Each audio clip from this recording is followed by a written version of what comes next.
Welcome to the Multifamily Management Excellence podcast. Are you interested in learning from multifamily experts and how they achieved success? Then you have come to the right place. Your host, Mike Ballard, interviews industry experts to share their stories and advice to achieving success in the multifamily industry. Our goal is to provide you with resources and tools to increase profitability and achieve success on your own multifamily journey. Okay, I'm here with Ken and Rachael Wick from Higher Point Investing. We're on the Multifamily Management Excellence podcast. We're going to talk with folks that are new to the business generally and have succeeded in a small amount of time. And we're grateful to have Ken and Rachael with us today. How are you guys? Real good. Real good. Thanks for having us on. We appreciate it. Thank you. No problem. So talk about your life before you got in the business. What did you do what was your first career? So Rachael and I are both previously in public education. I taught social studies and IT management for 30 years. And I was a K through 12 art teacher and I taught other stuff amongst there, but for the most part, an art teacher for 25 years. Got it. And what got you thinking about being in the real estate business? Well, my grandparents used to have a fourplex out in California, and I used to go there as a kid. They actually lived in it. They kind of house hacked it. And my aunt lived in it as well in one of the other apartments. And my great grandma lived in one of the others. So they weren't really renting out too much. It was a lot of family kind of house hacking it. Mm-hmm. But when my grandmother passed away, that little fourplex had appreciated so much that myself and my brothers received a pretty decent inheritance. And with that, we thought, how can we further our families? Well, let's go buy some property. So we started investing in a multifamily at that point. Got it. And what did you think about that? Ken? Well, at the time, we were teaching. We had 6 children at home. Currently, they're in the house now, but we had a pretty busy household, 2 full-time jobs, 6 kids, running to all kinds of different sports. We jump into this triplex, duplex, and all of a sudden, oh boy, they need some renovations. They need fixing. Well, I can paint. I can do some renovations. And so we ended up doing those taking turns doing those in the evenings and weekends and summertime. We weren't teaching, spent a lot of time over there. So it turned out to be a lot of work. And at the time, we were just kind of getting our feet wet in terms of being landlords and owning property. So we had a lot to learn, and we learned a lot, mostly the hard way. Yeah. Okay. So was that your first rental property? Yep, the triplex, and then we bought a duplex within the same month, honestly, and then picked up another single family home. And at the time, there weren't a lot of free resources on the internet about becoming a landlord, how to operate properly. There wasn't a lot of internet, period. Sometimes I say, I don't think we were even smart enough to go to the library. Right. All this has existed for years, but we didn't realize or take the time to sit down and really properly educate ourselves. And that's something, if somebody who's listening is just thinking about getting into the business, do yourself a favor. Get out there, get educated to do it the right way. And it'll help you and your residents as you move along. Got it. Okay. So then you're sitting there with a duplex, some single family homes, some other properties, right? But yet under 10 units, then all of a sudden you pivoted. What caused you to pivot? In 2019, I had already exited education, was doing some renovations on one of our apartments again. And then I happened to be listening to the radio and heard this advertisement for a company that was going to put on a seminar in the evening about how to get into large multifamily properties and syndicate them without using any of your own money. So I'd heard that advertisement on the radio. And prior to this, you had been listening to podcasts. I had. Well, we've been renovating for the last couple of years. I was listening to every podcast I could get my hands on multifamily syndication. And Michael Blanc is one of the people that I listened to. So I really felt like I was absorbing a lot. And I was just kind of waiting for him to get on board with this concept. Got it. Yeah, he heard the radio station. He said, okay, honey, let's go. Let's figure this out. And you went to this, and what year was that? That was in 2019. Got it. So you go to the free workshop, and what happens after that? So of course they talk about this great program that they offer, and it only costs X number of thousands of dollars, but if you take it, we guarantee that we'll get a sponsor for your first deal, et cetera, et cetera. And so we did, we thought, well, this sounds like the path that we want to pursue. Right in front of us here, we have this kind of God moment where this whole idea and a seminar were dropped in front of us. So we chose to go pursue the education of this company. It was Dave Lindahl's company, RE Mentor, Boston, Massachusetts. And we joined up. We had a boot camp in Minneapolis. We had a second boot camp in Newport Beach, California. And then we ended up at one of their networking events called Ultimate Partnering 2019 in Boston, Massachusetts. And at that time, the first session started. The keynote speaker got up there. He did his talk. He finished his talk. He says, okay, now stand up and start networking with the people around you. And I feel this tap on my shoulder, and we turn around, and lo and behold, there's Mike Ballard and Kevin Romney introducing themselves, saying, hey, how are you guys? Where are you from? Yes, I remember that. I remember that well. And, but it's amazing how networking like that pays off, So tell us how you got into your first multifamily deal. So we started going to some other conferences out in the multifamily world. We call it hitting the circuit, just to start meeting more people, plus to start to introduce ourselves to some passive investors. And we just kept bumping into you two at all these conferences. And it ends up, you often have, you sponsor a table for Ascent Multifamily. Yes. And so as we kept bumping into you, we started to think, well, this might not be a coincidence also. And we just sold a house one day before we saw you guys at the third conference that we ran into in Chicago. And you guys happened to be purchasing a 36 unit, and it was going to be almost like a flip. So it's kind of outside the typical value add long-term play. We thought it would. Yeah. Thought it'd be a flip. Yeah. And we kind of thought, okay, maybe we should jump in here. And we were able to come in on as LPs, and you guys were generous enough to allow us to kind of start our GP journey and gaining credibility, like in the lending world, having our name on a we just didn't give away GP. I mean, you were pleasantly persistent. You were saying, absolutely, I want to be a sponsor. Why was it so important for you to be a sponsor? Well, at this point, we had taken GP. Right. At this point, we had taken the training from RE Mentor and knew that in order to orchestrate these deals on your own, Rachel and I were intending to do, we had to have experience as general partners, the people that actually manage the properties, versus your limited partners who are your passive investors who put in investment dollars to help make that happen. So we knew we needed experience. We knew that the lenders were going to look at that the brokers were going to look at that and see, they're going to ask those questions. Well, how much experience do you have managing a property? How much experience do you have on a general partnership? So that was what made it very attractive for us to join you and Kevin in that first property. And we also just want to give you guys kudos. You both have had other businesses in the past, so you knew operationally, like an entrepreneurial path, how a business should operate. And you're both accountants, and then you're ahead of us as far as experience in operations. So we loved coming underneath you.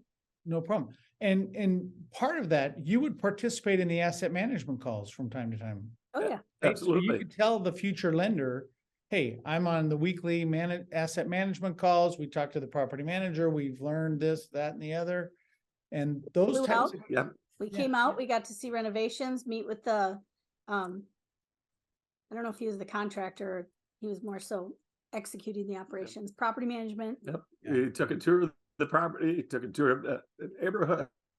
So we got to see firsthand what we had gotten into. And that just going there actually helped us to on future deals that we joined with you guys to what we call, like, tell potential passive investors what it's really like. We have conviction. We've been in the neighborhood. We know what it's like. This is what it's really like. Here's what you're going to experience as a passive investor. We find that we can share a new acquisition well with a potential passive investor by having been to the property and truly been on site, even as a, call it a JV partner, or, like a newer partner. So you gain some experience as a junior partner in 2 or 3 deals, right? Having less than 5% of the GP, I think, in those cases, right? Right. At least you were part of the GP. And then how'd you find that first property? How did you network to even be able to know that it was available? Well, even back in 2019, we could look a little bit ahead in the future and knew that we wanted to purchase and manage properties on our own. So we began looking a little bit south of us. We live in southern Minnesota, but the Des Moines market and Iowa in general is a little bit more of an attractive place to look for properties than Minnesota is. So we began looking in the Des Moines metro area. In fact, we went on a couple of property tours, and it was on one of those property tours in 2019 that we met who would become our first property manager. So we had some familiarity with the market. We had been talking to and contacting brokers. And as newbies, you talk to a broker and you say, hey, if you have any deals, please send them to us. And they're like, oh, okay, maybe in a couple of months. You don't have any credibility. Right. So at that point, we just kind of kept pounding it. And in 2021, lo and behold, a broker calls us back. And he says, I have this little 16 unit in a suburb just north of Des Moines. Would you like to see it? And so we said, sure. We took a trip down there, looked at it. And really, at that point, Mike, we were like, 16 units, that's going to be tough to manage. We're 3 hours away. We can't do it. If we try to hire somebody to do it, it's going to be really expensive. So Rachel asked the question. She says, do you think the owner has anything else he wants to sell in this area? And so the broker calls the owner, and he calls us back a couple of days later and says, yeah, he's got 32 units. You want to come see those?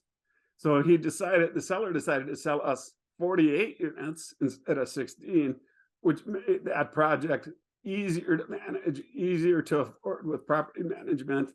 And fortunately for us, we had you and Kevin as partners who agreed to come in alongside of us as our key principal and help cap raise for us and answer questions and really help us get through that first deal. And you guys were great oversight. We definitely knew we wanted to be operators, but we also kind of wanted a little bit of hand holding. Yep. And one thing we'd recommend to your viewers is if they're just starting to get into larger multifamily, is that they do bring alongside them an experienced operator, because you don't know what you don't know.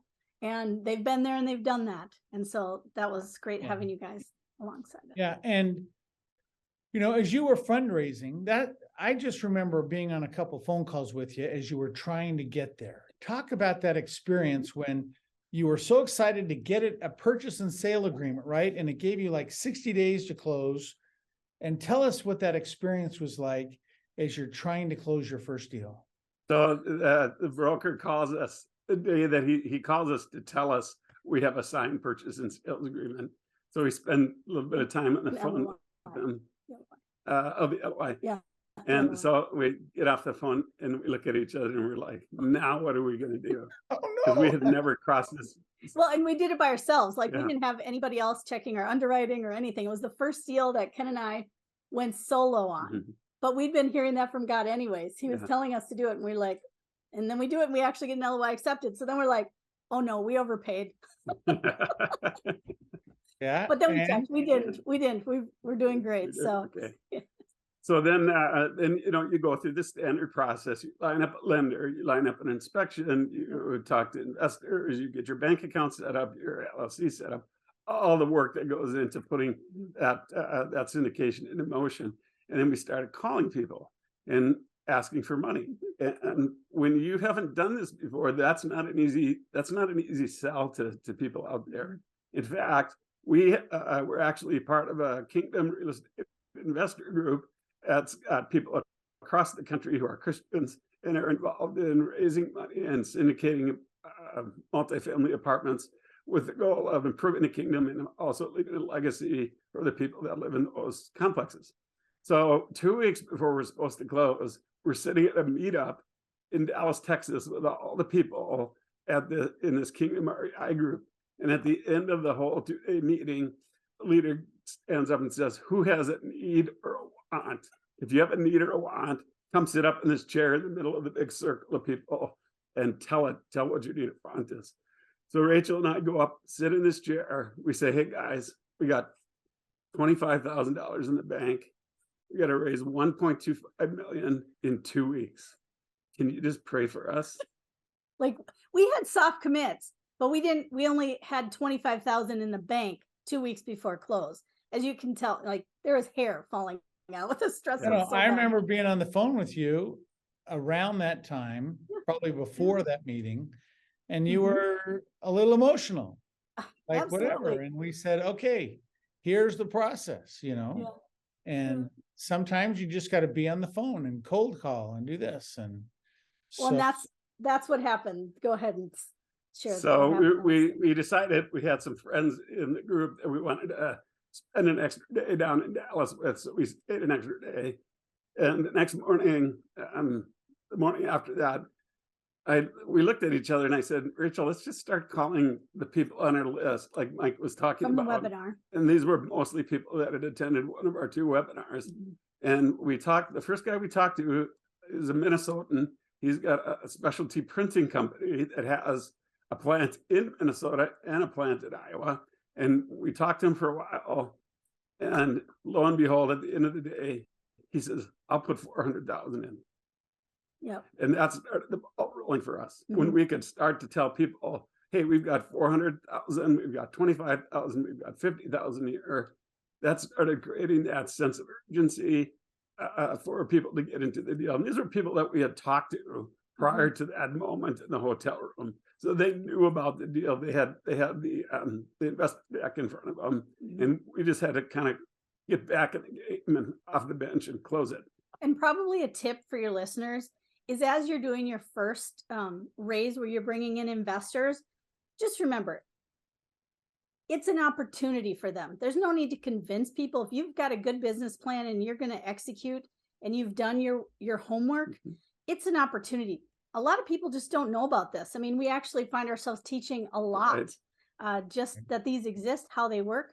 I don't know. Do you find that too, Mike? Yeah, absolutely. You know what I find fascinating is now you're mentoring a number of other folks. I know junior people in that Kingdom mastermind group that you have. Yeah.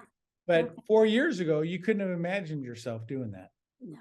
Yeah, it's been a great ride. So you end up closing on this property and everything was rosy after that, right? It was a perfect property, perfectly managed, no hiccups. Tell us what your experience was after buying the property. Yeah, so unfortunately, another tip for your listeners is, if you're going to do this, call as many property managers in the market that you can, interview them, ask for references, call the references and interview them, and make sure that you're hiring the right person. And we unfortunately weren't. We didn't know what we didn't know. We thought this gentleman was going to be good for us and to us, and unfortunately he wasn't. He mismanaged some of the finances. His construction crews, whom he had promised to us exclusively, were actually doing work on many of his other properties, which led to a lot of delays in getting our renovations done and kind of throwing a monkey wrench in our business plan. So unfortunately, we had to dismiss him. And then at that point, prior to that point, we had been interviewing other property management companies and had picked one who has since done a much better job. And we chose to again follow our mentors and take on the Resman property management software and Ascent multifamily accounting. And we have so been pleased having that system in place that's what we're going to try and continue to grow with, and maybe even potentially have a property management company in the future. Yeah, the best advice coming from you and Kevin was, you guys pay the bills. You don't let the property manager pay the bills. You look at them every week. And you authorize the bill payment. You authorize. That was one of the issues you had, was they were paying the vendors they liked or not in the same way you would have paid. Correct. They weren't even checking the bills. And we couldn't, there's invoices that we needed to challenge weren't given the opportunity to challenge them because they were already paid by the time we saw the invoices. Yeah.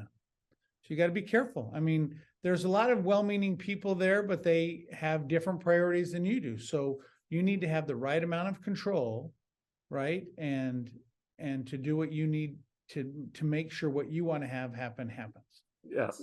So now you bought this property, you had some rocky roads, it wasn't going well, delays and turns, rents were going up, but then you make the changes and it's gotten a lot better. Is that right? Absolutely. The minute we had the other property manager take over, we'd already gotten a little bit involved. Just we wanted to fill some of the vacancies because that was one of the problems. We filled, like the next day, we filled 2 or 3 of the units, and then we've now have a regular renovation schedule. We're back on track, and it ends up we are the top of the market rents Nice. in the neighborhood. So we've achieved the business plan. And the value of the property has gone up as a result, right? Absolutely. We have people reaching out to purchase them repeatedly now. So what are we purchasing for? And So we bought that one. We bought them at $62,500 per unit, and right now, a year and a half later, they're valued at $78,000 per unit. That's great. That's awesome. And so then you're on to your next property. How'd you get your next property? So interesting backstory here too. The same mastermind group, excuse me, the same mastermind group had a meetup in San Diego, California. And we get off the plane and come to the first night's event. And the leader of our mastermind says, "Hey, I want you to meet this guy. He's also from Minnesota. And he also was looking at properties in Des Moines, Iowa." So we end up meeting this young man. And there are no coincidences. This young man was in the Navy. Our son's in the Navy at the time. This young man was a Navy nuke.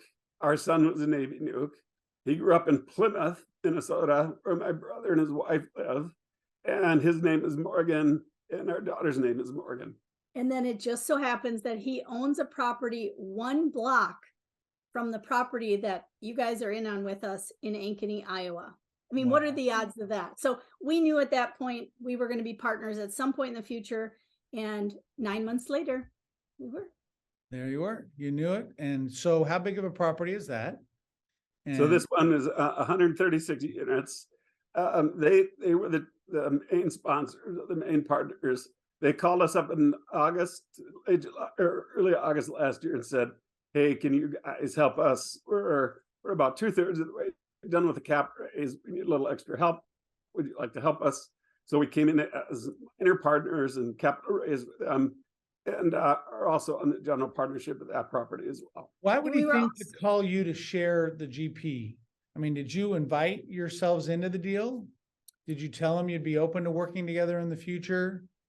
Yeah, can I take this? Yeah, go ahead. So back when we had met one of those 2 partners back in San Diego, we had shared with them that we would like to see some of their property investment summaries that they'd already purchased, and we would share some of ours. So we could compare notes as to how we share with investors about the market, et cetera. So we shared webinars that we had just to we're competitors. I mean, we're actual competitors in the same market. So like you'd mentioned earlier, very friendly. Everybody in the multifamily space seems to be very friendly, willing to share. There's more than enough. And that's how we kind of got started with them and said, "Hey, like if you're open to it in the future, we're cool to work together." I mean, we all kind of know we're all from Minnesota, and we know a lot of the same people. That's one of the things I want to make sure our listeners understand. In the multifamily business, there is an abundance mentality where people are willing to help. They understand what their share is probably worth. And, a few people try to overreach, but most people say, if I do this, I'm willing to take this percent of the GP. If I do that and that and that, well, I believe I deserve this percent of the GP. But people work together all the time. It's very sharing. It's not cutthroat, which I find to be fascinating. So then now you bought that property, and do you have another one in your sights? Right. So we do. We're currently under contract with another 48 unit, this time in the city of Des Moines itself, with yet another couple partners that we met kind of through some connections mutual. Oh, the funny story here is when we bought the first 48 in Ankeny, this other couple who we didn't know at the time No. also bid on the property. And when they lost it, the wife says to her husband, I'm going to find out who got that. So she dug around on LinkedIn and found Rachael and made a connection. And that's how we met them. And we've put in like 2 or 3 other offers with them in recent months, and got connected with them on this property. Yeah, and this ended up being an off-market through a relationship they developed with a residential real estate agent that just started getting into the larger multifamily brokering type of world. And to your point, Mike, people are very helpful. We have had just the privilege of getting to know you and Kevin, this couple and others in the multifamily space, and people that we network with are willing to partner and willing to help. It's not as if there's a lack of properties. There's fewer people that actually do this and teach about it. But there's plenty of properties out there if you know what you're doing, if you partner with the right people, and if you have a good business plan. Yeah. So at Ascent, right, we do back office accounting and HR for 50,000 units across the country. But one of our strategies is to help folks, right, to help put people together, to help network, and that's, Ascent, besides doing a great job doing the accounting and doing HR and payroll, we like helping people make deals happen, because once they become a client, then they grow and they grow. I remember working with one client.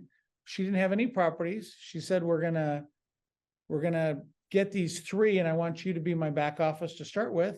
And she grew to over 70 properties and over 10,000 units. And it's fun to watch that and to see people grow like that. So talk about, now looking back, it's been 4 years. Can you believe it? Since you started kind of moving out of the single family home, duplex, triplex world to larger properties. What advice would you give to someone just thinking to start out now? How can they make it happen? Go ahead. So number one, they have to take training. They can't just accidentally bump into this and have success. They need to take training. They need to be skilled in underwriting and executing the business plan. There's so much to learn. We call it like getting a second master's degree, and it can be overwhelming at first, but coming under somebody who's experienced, try and find somebody who's an experienced operator, link arms, see what you can do to bring value to them. And they very often will share a lot of information with you. Great. Anything else you wanted to add, Ken? That's having the education piece is critical. And we've learned it not just from the training that we took with Lindahl, but as we've gone and talked to and networked with other people, gone to conferences, taken informal and formal side classes. That's really a critical piece. And then the networking is the other critical piece. If you find people to work with and who actually are interested in working and making things happen, that's the biggest things. Can you talk about, now that you're starting to see some success, talk about your kind of your mission or one of your commitments to giving back? Way back when we had our first triplex and duplex and single family home, we had, well, you tell the story. Okay. In prayer, 1 year before we started the large multifamily journey, I saw doorstodonate.org, literally kind of like in a dream state, let's call it. And doorstodonate.org, a website. I saw a website, and I felt like the Lord was prompting us to sponsor one child for every current rental door that we had. And at the time we had 5 doors. I was still teaching. Both of us were. You were still, basically we could not afford to sponsor 5 children. We were already sponsoring 1 and had been doing that for years. So it seemed pretty out of reach to do 5. I came out and told Ken, and Ken was like, okay, all right. And so we said to ourselves, let's sponsor 6 children instead of just 5. If God's prompting us for 5, how about we be faithful and we say we'll do 6, and that 6th one in faith that God will bring us more doors. And so here we are, 238 doors later in 4 years. And that's just part of the journey. There's so much more that God has done through this. It's incredible. Great. So Part of what we like to do, and this is one of the reasons that we know that you and Kevin are great partners. In every property that we own or have an interest in, we like to do some type of give back component. We learned about this through our training and through our Kingdom Mastermind. So, for example, in one of the apartments that you and Kevin are lead in Las Vegas, that apartment complex is entirely rented out to U.S. veterans who are transitioning from coming back out of combat or the streets or what have you into a back to normal life. Another complex we're involved in Las Vegas with you has units set aside for people coming out of incarceration to get back on their feet. We have given personally and through our business to organizations in the Des Moines and Ankeny area that sponsor rental assistance payments and food shelves. So we always want to make sure that we're giving something back to those communities where our people are in. And the newest one, in our current acquisition we're working on, the current owners have taken a 1-bedroom apartment and turned it into a learning center, because in this apartment complex there are 28 3-bedroom apartments, so there are a lot of families, 30 kids, a lot of school-aged children. And when we were on site for inspection, we had a 4-year-old read us a book. He'd never been to school yet, just this learning center, and wrote his name on the board. And being that we're both teachers, we know how incredible that is right. for a child to be able to do that without ever having gone to school yet. So they're really making an impact. And that's one of the reasons that we got into this, is to do the same. That's wonderful. That is absolutely wonderful. Favorite book? Yeah, that's something I like to ask everybody. What book would you recommend our readers read as a good foundational book to get started in the business? Great question, and happy to answer that. One of the things that we found on this journey, the transition from a W-2 job as a teacher into this is quite different. You go to work, and teachers will tell you that they bring homework home and grade papers and those types of things, and that's all true. But for the most part, you can kind of shut it off at a certain point in time. One of the things we found being entrepreneurs, and not just multifamily entrepreneurs, but I'm guessing it's probably true for any person that owns their own business, is how to manage your time and how to do it biblically. You can get pulled in so many different directions. You can look at so many emails, answer so many texts, that it can just really chew up your time. And what you really have to do is, and we hear this from other operators too, what you really have to do is ask for and pray for wisdom, pray for time management skills. And so this book really has helped us. This is called Redeeming Your Time by Jordan, and it includes 7 biblical principles for being purposeful and managing your time. Anything from what to pay attention to in social media or the news, how to get a good night's rest, how to write, how to form big goals and make little goals to achieve those big goals, and what efforts you're going to put into moving your business and your relationships forward. And because of this, we've also purposefully chosen to incorporate hobbies back into our life. So we try our best to just stop this at 5 or 6, and then we choose to do something that just brings more joy to our life, even though you have to try and shut your brain off to all the things you've got going on. And that's been really fulfilling lately. That's great. That's awesome. Could you, at the end here, our sponsor is Ascent Multifamily Accounting. Talk about your experience with Ascent. What do they do for you? The quality of the financial statements, anything that you want to share with our audience? So you start. Well, we've just so appreciated Ascent. Going from a property management company where the owner tried to do the books is not the same as a company who does this all the time. You guys provide amazing financials for our investors. You're very thorough. The profit and loss statements are wonderful. The balance statement, having everything accurate, and people that are versed in all of this, especially as we are not accountants ourselves. I mean, we were learning accounting and how to do it properly, accrual versus cash. And so it's been a big learning curve for us, and you guys have helped us all along the way. Great. From the beginning, when we transitioned from the old property manager to the new, your staff and the resident staff were really very helpful in making that transition. And we worked a considerable amount of time and dissecting the previous financials and making sure that things were categorized in the correct GAAP accounting categories. With and I'm going to mention her name, Sharon, who is wonderful to work with. What a great asset you have there at Ascent, and she just made the process so easy for us. Good. Yeah, she's got a lot of years in the business, that's for sure. Well, hey, thank you very much for being our guest today on the podcast. To those of you out there, look them up, Higher Point Investing. Yep. Investing. And they're putting podcasts out all the time, or they're on other people's podcasts. They're doing social media. So they're out there. There's lots you can learn from them. Thank you for participating today, and we'll see you next week. Thank you for having us. Take care.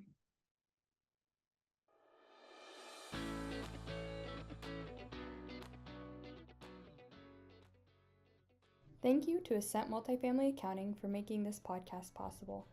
Ascent has a team of multifamily accounting experts that provide outsourced bookkeeping for multifamily management companies. To learn more about Ascent Multifamily Accounting, go to multifamilyaccounting.com.